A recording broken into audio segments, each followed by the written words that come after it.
이 시간 부르신 기쁨이라는 제목의 말씀으로 함께 귀한 은혜를 나누도록 하겠습니다. 시대를 이야기하는 이런 사진들이 있는데요. 저는 이번 주에 사진 한 장을 보면서 지금의 시대는 이러한 시대겠구나라는 생각을 하게 되었습니다. 최후의 만찬에 예수님은 혼자 앉아 계시고 나머지 제자들은 줌으로 만나는 거죠. 영상으로 만나고 있는 겁니다. 이유가 뭘까요? 여러 가지 이유가 있습니다. 지금의 현재를 대변하고 있는 것 같습니다. 이제 이틀만 있으면 주님 오신 성탄절을 앞두고 있습니다. 그런데 한번 생각해 보시죠. 예수님 오셨던 2000년 전에 예수님은 환영받지 못하시던 분이었습니다. 예수님은 그들에게, 당시에 있는 사람들에게 그분이 오신 거에 대해서 사람들이 인정하지도 않았습니다. 또한 공생의 기간에 어느 정도의 사람들은 그를 메시아로 보기도 했습니다. 그런데 그가 해결해 줘야 될 일들은 사회 문제나 정치적인 문제 정도로 생각했던 것이 현실이었습니다. 그런데 생각해 보시죠. 예수님을 따르던 제자들은 어떻게 생각했을까요? 그들도 똑같았습니다. 그들이 이 모든 것이 꺾이고 말자 예수를 떠나고 말아 버립니다. 무엇이 문제였을까요? 무엇이 그들에게 가장 큰 문제였을까요? 그것은 그들 앞에 놓여져 있던 아주 작은 문제들, 그러니까 그러한 문제들이 해결되지 않는 것, 그들 눈에 자신이 원하는 대로 해결되지 않는 것들 때문에 그들의 마음에 공허함이 생기고 그들의 마음에 힘든 것들이 생겼다라는 겁니다.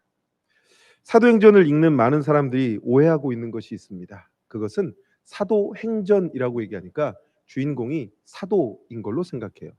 사도들의 이야기는 맞습니다. 사도들의 이야기는 맞지만 사도들이 주인공이 아니라 사도행전의 주인공은 베드로도 바울도 사도들도 아닌 하나님의 주권적인 계획이 이루어져 가는 것이 핵심입니다. 막을 수 없는 하나님의 말씀이 사도행전의 주인공입니다. 우리가 오늘 읽지 않았지만 누가복음 2장 34절에 이런 말씀이 있습니다. 시므온이 그들에게 축복하고 그의 어머니 마리아에게 말하여 이르되 보라, 이는 이스라엘 중 많은 사람을 패하거나 흥하게 하며 비방을 받는 표적이 되기 위하여 세움을 받았다. 여러분, 지금 이 말씀은요, 예수님께서 태어나시고 난 뒤에 예루살렘으로 올라가는 그 어머니, 그러니까 마리아와 요셉이 성전에 올라가서 만났던 시므온이라는 사람이 한 말입니다. 이제 갓난쟁이를 어느 정도 벗지 못했을 겁니다. 아직 어린이도 아닙니다. 그런데 이 시므온이라는 사람이 등장해서 뭐라고 성경에 되어 있냐면 그리스도를 보기 전엔 죽을 수 없는 사람이라고 성경이 설명합니다. 그가 이렇게 말하는 거예요. 뭐라고 얘기하냐면 시므온이 많은 사람을 패하거나 흥하게 하며 비방을 받는 표적이 되기 위하여 지금 이 앞에 있는 예수, 그러니까 이 어린 예수가 세움을 받았다라는 말을 하는 겁니다. 이 말에 대해서 마리아는 의아해할 수도 있었습니다. 그가 누군지를 알지만 지금 어떤 상태가 되어지지도 않았는데 이러한 말을 한다? 그런데 시므온이 이렇게 칭송하는 이유, 시므온이 이런 말을 하는 이유는 다른 것이 아닙니다. 예수님께서 이 땅에 오신 목적은 회복, 이스라엘의 회복이었습니다. 여러분 생각해 보십시오. 지금 이 이스라엘이라는 나라, 정치적으로는 완전히 로마의 속국이 되어버렸습니다. 헤롯이라는 왕은 있습니다. 그러나 모든 것에 있어서 로마의 지배를 받는 나라입니다. 그러한 곳에 예수님이 오셨습니다. 이스라엘의 회복을 바랬습니다. 그러니까 사람들이 생각하는 것은 무엇이냐면 정치적인 메시아, 사회적인 메시아로 생각했겠죠. 시므온의 말도 그렇게 이해했을 겁니다. 그런데 이 말을 차근차근 읽다 보면 이런 거예요. 많은 사람을 패하거나 흥하게 하며 비방을 받는 표적. 그러니까 예수님은 이 땅에 오시면 다른 게 되는 게 아니라 예수님이 비방을 받는 자가 되는 거예요.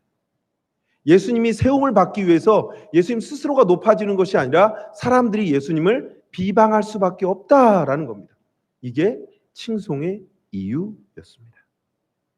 사도행전 15장 16절 17절에 이렇게 되어 있습니다. 이후에 내가 돌아와서 다윗의 무너진 장막을 다시 지으며 또 그 허물어진 것을 다시 지어 일으키리니 이는 그 남은 사람들과 내 이름으로 일컬음을 받는 모든 이방인들로 주를 찾게 함이라 하셨으니. 여러분, 우리는 사도행전에 대해서 박사입니다. 아니, 사도행전을 굉장히 많이 읽었어요. 그래서 이 정도의 말씀은 우리의 귀에 이렇게 잘 차지 않습니다. 그런데 앞에 있는, 제가 앞에 누가복음에서 말씀드렸던 이 말을 이 사도행전 15장 16절 17절을 같이 한번 읽어보면 좀 말이 다르게 들립니다. 왜냐하면 누가복음과 사도행전은 하나예요. 누가복음으로 끝난 게 아니라 사도행전으로 계속해서 그 길을 이루어 나가는 겁니다.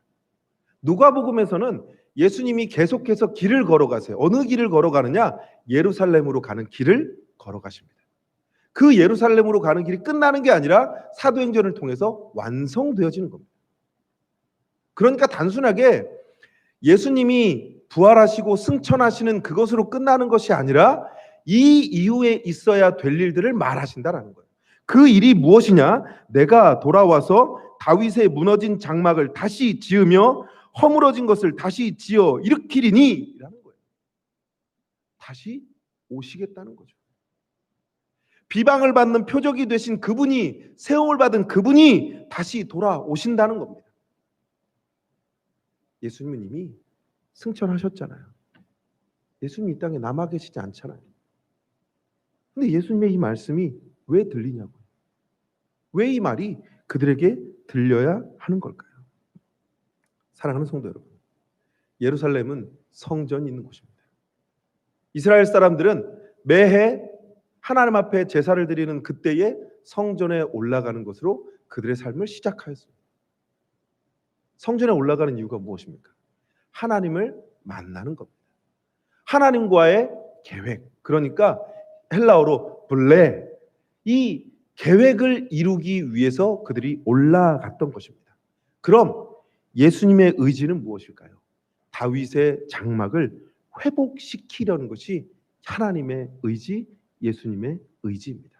여러분, 다윗의 장막은 다른 것이 아닙니다. 예수님 스스로 세우신 교회, 당신이 머리 되시는 교회, 바로 그것을 세우기 위해서 예수님은 이 땅에 오셨고 이 땅에서 우리를 위해서 십자가에 달리셨으며 사흘 만에 부활하시고 그가 우리에게 보이신 그대로 올라가셨던 겁니다. 그분은 다시 오실 겁니다. 어디로 오십니까? 이 땅에 교회된 우리에게 오실 겁니다. 이 땅에 하나님의 백성된 우리에게 오실 것이라는 겁니다. 사도 바울은 15장까지 자기의 1차 전도여행을 마칩니다. 1차 전도여행에서 그가 이야기하고 싶었던 것, 그러니까 하나님이 바울을 통해서 가장 말하고 싶으셨던 것 딱 하나입니다. 하나님의 백성은 누구인가? 하나님의 백성은 누구인가?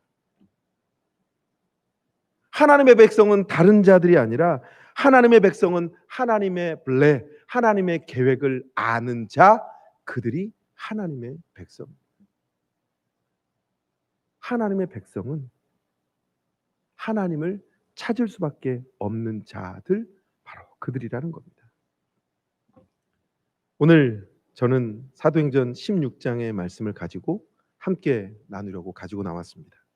오늘 읽은 본문은 바울의 2차 전도여행의 시작입니다. 1차 전도여행을 마치고 난 뒤에 얼마 후에 이 바울이 2차 전도여행을 떠납니다.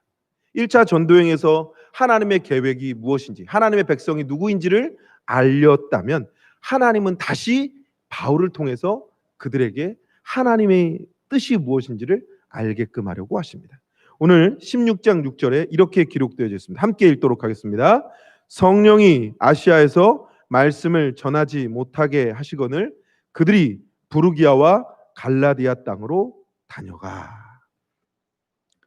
사도 바울이 2차 전도여행을 시작하면서 가장 먼저 간 곳은 아시아입니다. 그러니까 지금의 소아시아, 터키 지역이겠죠. 예루살렘에서 얼마 떨어지지 않은, 그래도 걸어간다면 엄청나게 멀리 걸어갈 수밖에 없는 그 땅. 그러나 디아스포라 유대인들이 많이 흩어져 있는 그 땅, 바로 거기였습니다. 그 땅에서 하나님의 복음을 전하고자 마음을 먹습니다. 그런데 오늘 말씀에 뭐라고 되어 있냐면 성령이 말씀을 전하지 못하게 하신다, 이렇게 되어 있어요. 아니, 바울이 복음을 전하기 위해서 하나님의 말씀을 들고 섰는데 성령이 바울을 끄잡아 당기는 거예요. 말씀을 전하지 못하게 하는 거예요. 그 말씀을 가지고 나아가지 못하게 합니다. 이거 왜 그럴까요? 왜 이런 일들이 일어날까요? 앞에 보았던 하나님의 계획을 다시금 상기해 보면 좋습니다. 하나님의 백성은 어디까지 이루어집니까? 그저 단순하게 그들에게만 있는 것이 아니라 남은 사람들과 내 이름으로 일컬음을 받는 모든 이방인들, 여기까지 있는 겁니다. 그러니까 하나님의 계획은 차츰차츰 벌어지고 있는 겁니다. 오직 성령이 너희에게 임하시면 예루살렘과 온 유대와 사마리아 땅 끝이라고 말씀하셨습니다. 1차 전도행에서 예루살렘과 사마리아 정도까지 갔다면, 아니, 이렇게 말하는 게 우습습니다. 그런데 그 정도만 생각한다면 이제 조금씩 그것들이 벌어지고 있는 겁니다. 사도행전 16장 9절과 10절엔 이렇게 되어져 있습니다. 밤에 환상이 바울에게 보이니 마게도냐 사람 하나가 서서 그에게 청하여 이르되 마게도냐로 건너와서 우리를 도우라 하거늘 바울이 그 환상을 보았을 때 우리가 곧 마게도냐로 떠나기를 힘쓰니 이는 하나님이 저 사람들에게 복음을 전하라고 우리를 부르신 줄로 인정함이러라. 아멘. 하나님은 바울에게 환상을 보이십니다. 바울이 아시아 땅에서 하나님의 백성들에게, 회당에 가서 하나님의 백성들에게 말씀을 전하려고 했던 그때에 하나님은 그에게 좀 더 넓은 것을 보여주십니다. 그런데 그 넓은 땅이 헬라예요. 헬라. 이방 신들이 판을 치고 있는, 이방의 신전들이 가득해 있는 헬라 땅으로 하나님은 그를 들여 보내시는 겁니다. 바울이 가기 싫었던 게 아니라 아직은 거기는 자기가 가면 안 되는 거로 생각했을 수 있습니다. 아직 유대 민족들이 사는, 그들에게 복음을 전해야 되는 것이 너무나도 많은데 아직 거기까지는 아니라고 생각했을지도 모릅니다. 그러나 성령의 감동이 일어나는 거죠. 성령의 감동이 일어나서 그를 내밀어 보냅니다. 그런데 내밀어 보낼 때 절대 그냥 보내지 않습니다. 여기서 우리가 하나님의 그 놀라우심을 생각해야 되는 건 뭐냐면, 하나님은 절대 홀로 보내지 않습니다. 하나님은 항상 어떻게 해요? 함께 가십니다. 하나님은 우리를요 따로 이렇게 딱 띄워놓은 것 같지만 절대 그렇지 않습니다. 하나님은 우리에게 당신이 우리와 함께 하실 것을 말하고 가는 겁니다. 그러니까 얼마나 즐겁습니까? 사랑하는 성도 여러분, 나 혼자라면 쉽지 않은 일이에요. 그런데 하나님이 우리를 그곳으로 이끌어 가신다는 겁니다. 오늘 말씀에 뭐라고 되어 있습니까? 밤에 환상이 바울에게 보이니 마게도냐 사람 하나가 서서 그에게 청하여 이르되 우리를 도우라. 사랑하는 성도 여러분, 하나님은 바울을 움직이고 계십니다. 그리고 바울이 이 말씀 후에 마게도냐로 건너갑니다. 마게도냐에 건너가서 가장 먼저 찾게 된 곳이 어디냐? 빌립보입니다. 이 빌립보를 이렇게 설명합니다. 마게도냐 지방의 첫 성이요 또 로마의 식민지라. 이걸 지도를 보시면 좀 이렇게 알기가 되게 편합니다. 잘 보시면 저기 바다를 건너요. 아시아라고 써 있는 데서 갈라디아에서 이제 바다를 건너서 마게도냐로 들어가는데 첫 성이 빌립 이렇게 되어 있어요. 거기가 빌립보거든요. 거기로 들어가는 겁니다. 그런데 여기를 성경은 뭐라고 해야 되냐면 첫째 가는 성, 그러니까 마게도냐에서 가장 큰 성, 이렇게 얘기하는 게 편할 것처럼 보입니다. 여러분, 사회적으로 좀 보고 문화적으로 보고 경제적으로 본다면 이 땅은요 로마의 식민지들 중에 로마의 퇴역 군인들이 많이 사는 로마 땅과 같은 동네예요. 그러니까 사람들이 이곳에 많이 모여들겠죠. 신식 도시잖아요. 그냥 옛날 구식 도시가 아니라 신식 도시예요. 또 하나 여기에 또 뭐가 많냐면 신전이 많아요. 헬라 사람도 그렇고 로마 사람들도 그렇고 신을 섬깁니다. 그러니까 그곳에는요, 정치, 경제, 사회적으로도 부강하지만 영적으로도 굉장히 타락한 동네가 바로 그곳입니다. 그 빌립보에 지금 마게돈 바울이 등이 들어가는 겁니다. 거기서 바울이 한 여인을 만나요. 그가 기도하고 강가에 나가요. 강가에 나갔더니 누가 등장하냐면 자색 옷감 장사 루디아라는 사람이 등장합니다. 이 루디아라는 여인이 이 자색 옷감이라는 것을 우리가 그냥 생각하는 게 아니라 무역업을 하는 여자라고 생각하시면 좋습니다. 이 집이 굉장히 큰 거죠. 이 여자가 잘 사는 거예요. 근데 이 여인이 바울의 이야기를 듣고 그가 마음에 감동이 일어납니다. 그리고 그가 세례를 받고 구원을 받습니다. 그리고 바울 일행을 자신의 집으로 받아들입니다. 여기서 나오는 성경, 그러니까 성경에 나오는 표현으로 집을 오이콘이라고 얘기하는데 이게 오이코스예요.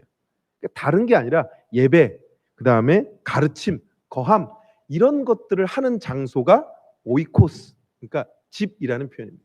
그러니까 아주 작은 교회라고 생각하면 좋겠습니다. 지금 하나님은요 마게도냐로 보내고 빌립보에서 한 여인을 만나게 하세요. 그 여인을 통해서 자신의 집을 내어놓게 합니다. 오이코스, 공동체를 만들어 갑니다. 여러분,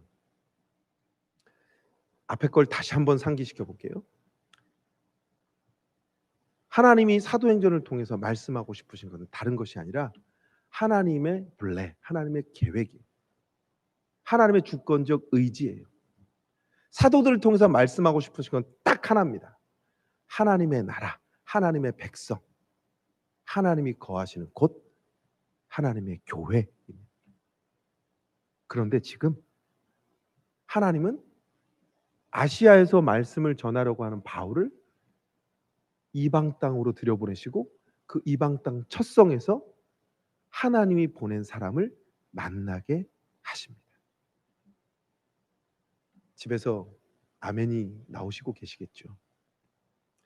여러분, 이 중간에 이 점치는 여인도 나오고 간수도 나오고 그렇습니다. 근데 이 말을 이야기하게 되면 너무 길어지기 때문에 조금 줄여보겠습니다. 바울이 얘기하고 싶은 것, 그러니까 하나님이 바울을 보내서 말씀하고 싶으신 것은 다른 게 아니라 바울의 노력이나 능력을 말하는 게 아닙니다. 하나님은 당신의 계획을 이루시기 위해서 바울을 사용하십니다. 바울을 밀어보내십니다. 그런데 절대 홀로 보내지 않으시고 함께 하신다는 겁니다. 그리고 그곳에 하나님께서 한 사람을 세워두시고 그 사람을 통해서 공동체를 이루어 가신다는 겁니다.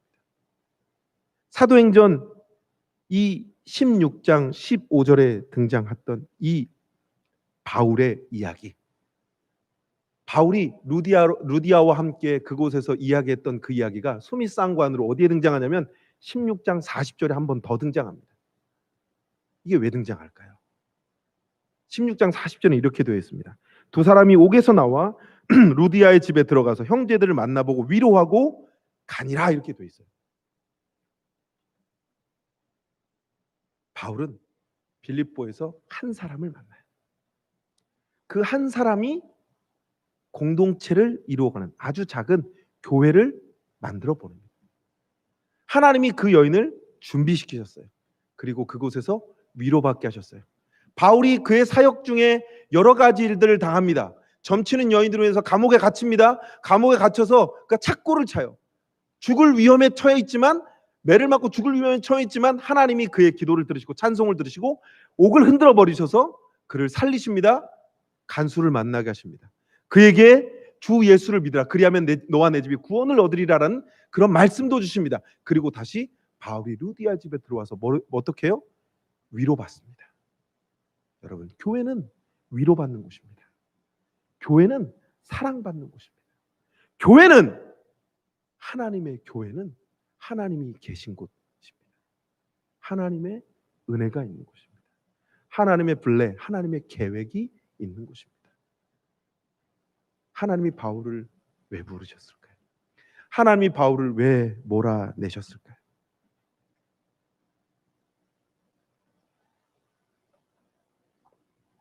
석포교회 내려온 지 5년이 되었습니다. 남자들 하는 말로 자기 나온 군대 있는 대로는 소변도 안 본대요. 제가 대연동 혁신지구에서 군 생활을 했습니다. 부산에 내려올 때는 여러 가지 마음이 많았습니다. 하나님께서 왜 나를 부르셨을까? 왜 보내셨을까? 그런데 석포교에 처음 들어와서 제가 이 교회 모토를 보고 비전을 보고 하나님이 보내신 이유가 있구나. 건강한 그리스도의 몸 되어 하나님께 기쁨 되고 세상에 소망 주는 공동체. 전 이 말이 너무 좋았습니다. 여전히 좋습니다. 석포교회가 너무 좋습니다. 행복합니다.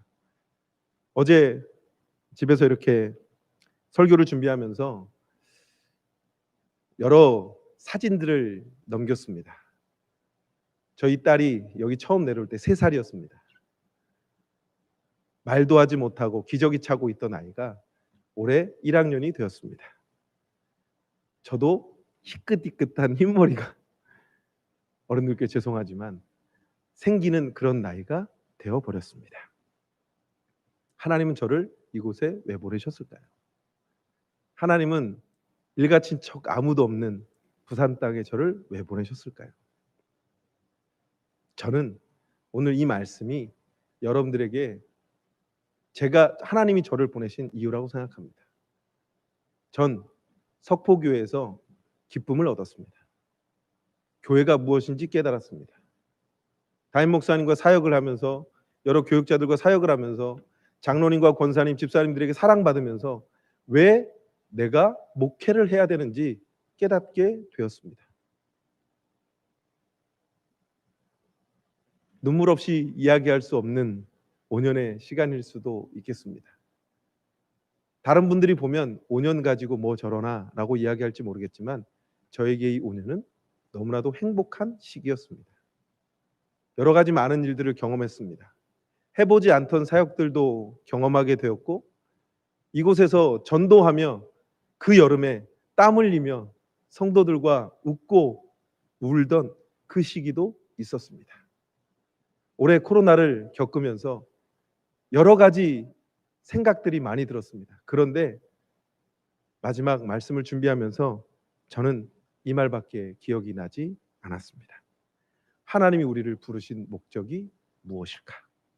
하나님이 왜 나를 이곳에 보내셨을까?